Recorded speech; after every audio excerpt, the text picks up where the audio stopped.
Good morning. I really was not intending to get up at 1 o'clock in the morning. What happened was Jim came staggering in here at about 1. He has the gummies for pain relief and sleep. But thing is, he sleeps during the day, so he takes them in the evening more for recreational fun. I believe that AT&T was having some downtime around 1 a.m. here in the Midwest to update their site. You know, they do that occasionally. Most of us sleep right through it, but they probably figured that 12:30, 1 o'clock on what, a Thursday night, that would be all right because lesser people were watching. Well, he comes in and he wants to know, did you forget to pay the cable bill? No, because they automatically take it out every month.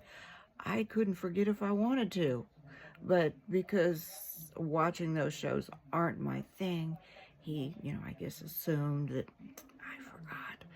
I said, no, I promise I did not forget.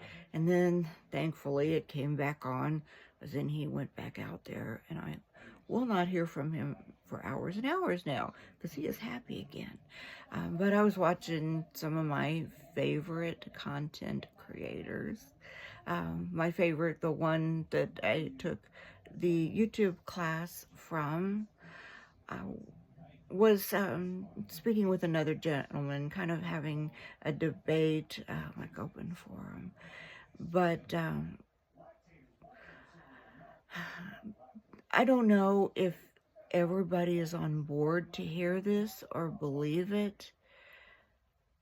The migrants that were coming into this country, a certain percentage of them, because I heard it with my own ears, I got into an argument with a whole family, apparently, that were completely compliant and on board for this plan.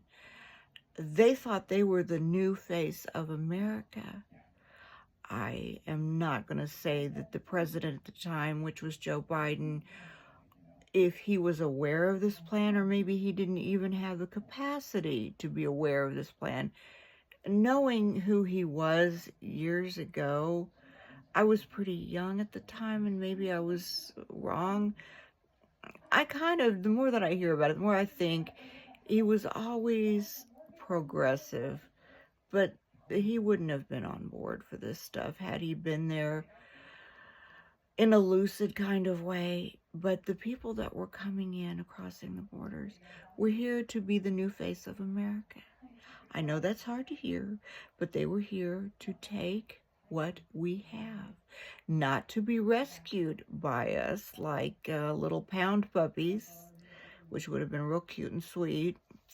And I know some of you young guys or middle-aged or old guys were thinking, man, I'm going to take in one of those hot chicks. I'm going to rescue one of those hot...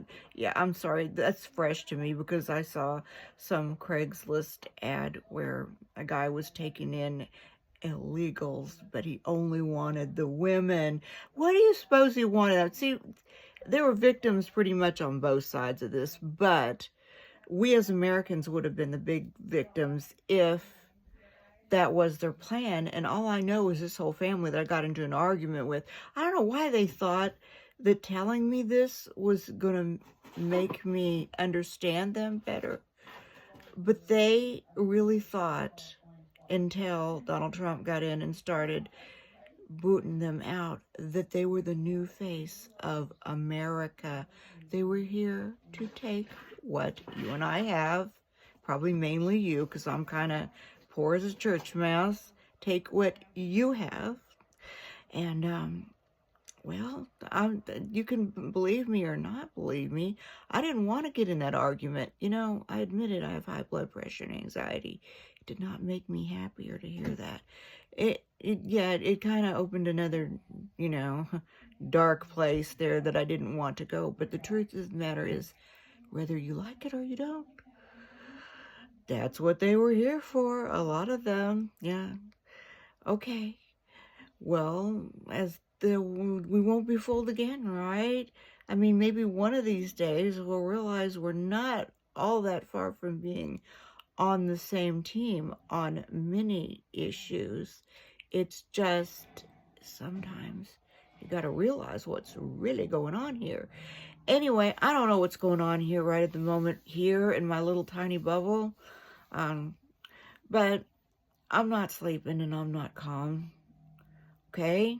But thank you for stopping in.